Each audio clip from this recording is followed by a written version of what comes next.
It's a good win by our guys. Um, we felt we didn't play well. I'm sure San Antonio felt that they didn't play well too.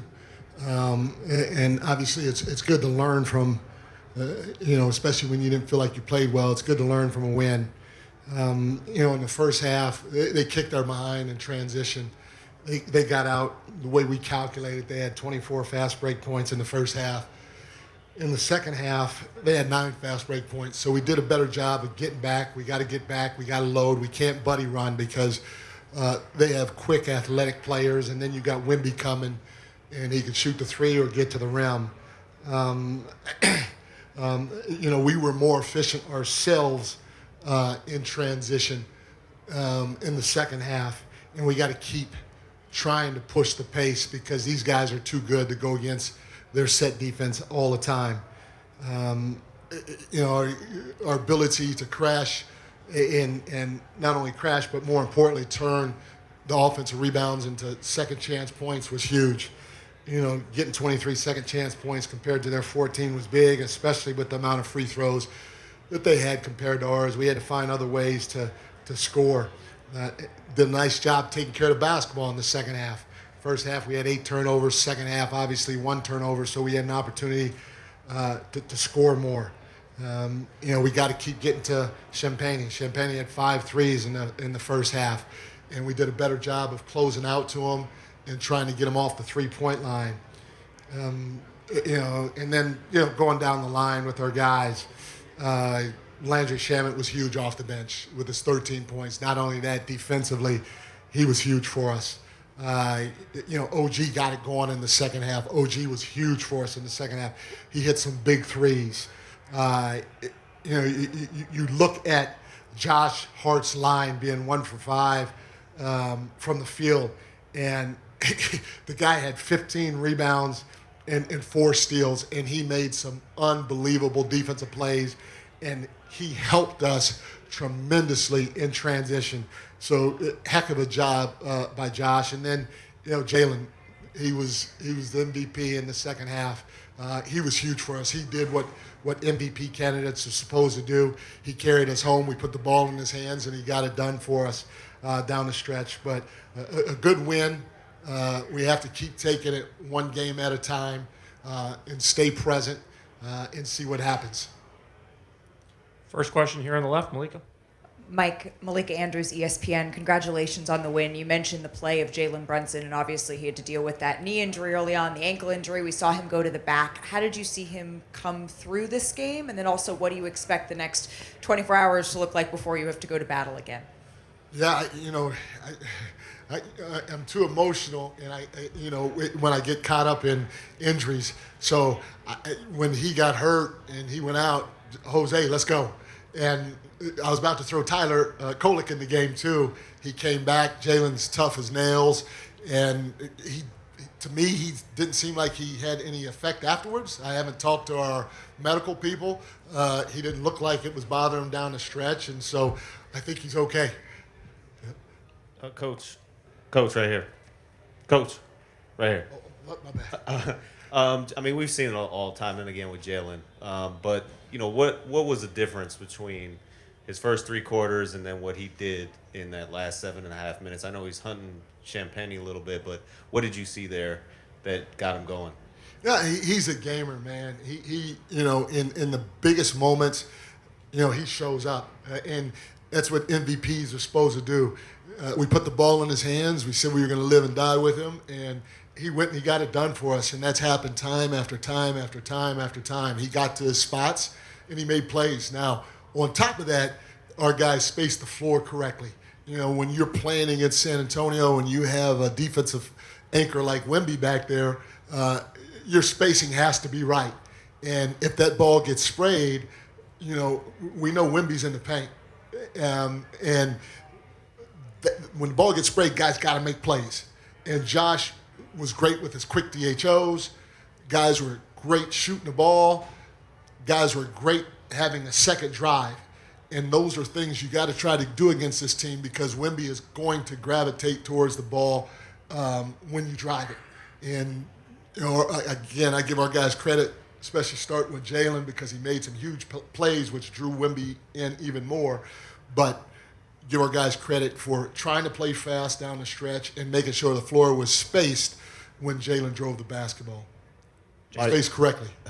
Mike, kind of with that, when Wemby's not in the paint, he's usually challenging a jump shooter, and that person usually misses. How much of an emphasis, though, is when Wemby's outside of the paint to shoot the ball and help lead to the 23-second chance points? Like, how aggressive do your guys need to be when he is challenging shots so that Cat can come in and get some of that stuff? Yeah, they're going to put a small guy on Cat quite a bit, and when they do that, we want Cat to hang out in the dunker. We don't want him, around the three-point line. We'd rather have Josh there, and we know Wemby's still going to be down the floor. So, Cat is going to hopefully have an opportunity to get offensive rebounds, and if he doesn't, Josh has to shoot the ball if he's open, or he's got to make quick decisions with the basketball. DHO here, DHO there, or touch the paint, play off a two, and spray it. So we're trying to keep it as simple for our guys as possible, and they got to take advantage of where Wemby is because he's just so impactful defensively. You mentioned Cat. Yeah. His defense and his offense, just the aggressiveness you saw from him on both ends of the floor today. He was amazing. I mean, the double-double was huge. He came up with some timely buckets for us. He's a problem. You put a small guy on him, he's got a chance to offensive rebound. You put a big guy on him, he's got a chance to pick and pop and go around guys. So we got to just keep trying to move him around based on who's guarding him throughout the course of the ball game. But he was huge for us with his double-double. On your right. Mike, Ian Begley, SNY. What did you think of Mitchell Robinson? Did you think he was limited at all by the hand? Yeah, I didn't think he was. I got to go back and watch the tape. I think he caught a lob. He was still a vertical threat, and if you don't pull in to tag him, it's a dunk. And when he rolls like he rolls and creates that weak side to pull in, our guys got to spray the basketball. So it's one of the two. You throw it up, just kind of what they do with Wemby. You throw it up to Wemby or you throw it up to Mitch, and if the small pulls in and tags those guys, you got to find the skip pass. And then defensively, I thought he was pretty good defensively as well, trying to rebound, keeping those guys off the glass. Back right, Dan. Dan Devine, Yahoo Sports. Sticking with the defense, second half, 40 points, hold them to 32% shooting. Just what was working for you on the defensive end in the second half? There was a level of physicality. Well, first of all, we did a better job with our transition defense. These guys are just fast, and we can't buddy run. You got to sprint back, and you got to shift to the ball. You got to make the paint look crowded, and then you got to get to their shooters just because they're so good, in transition. Next thing, we got to keep them off the glass. We got to try to keep them out the paint, but we got to do it without sending them to the free throw line. And so I thought our level of physicality was good without sending them to the free throw line in the second half.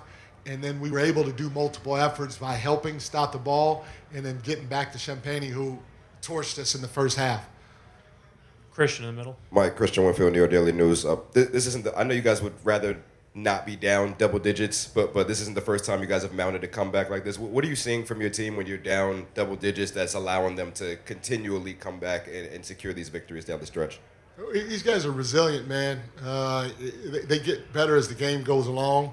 They really try to pay attention to the details that we're throwing at them. They're trying to bring energy in multiple efforts while being physical without sending them to the free throw line.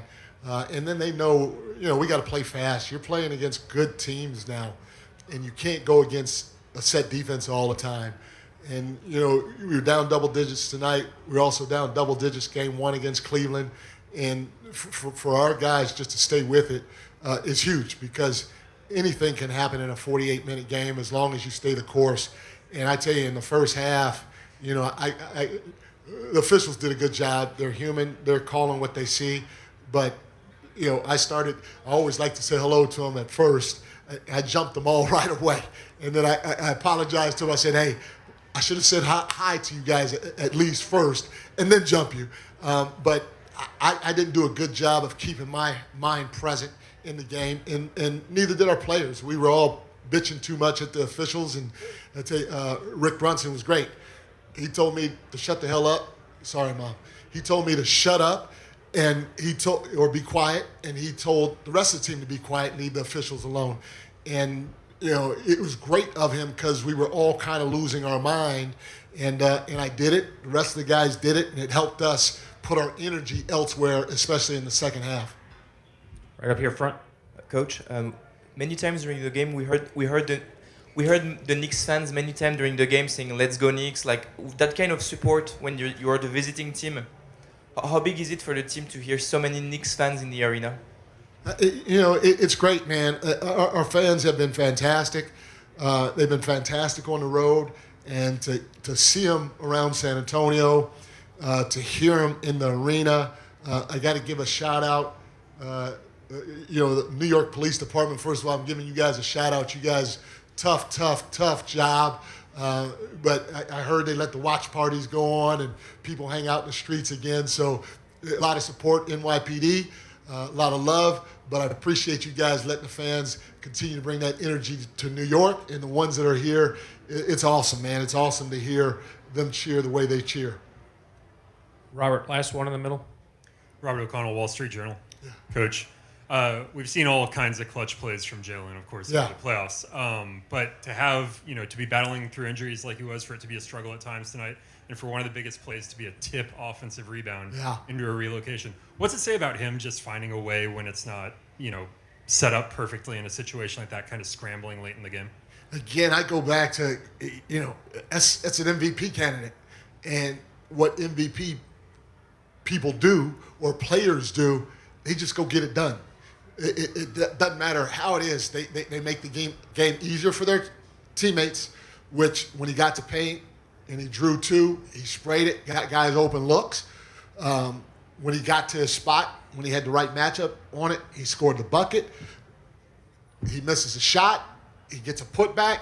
There's all types of things that those guys do, especially on that end of the floor. And he went to, like the young people say, he went to his bag tonight and got it done.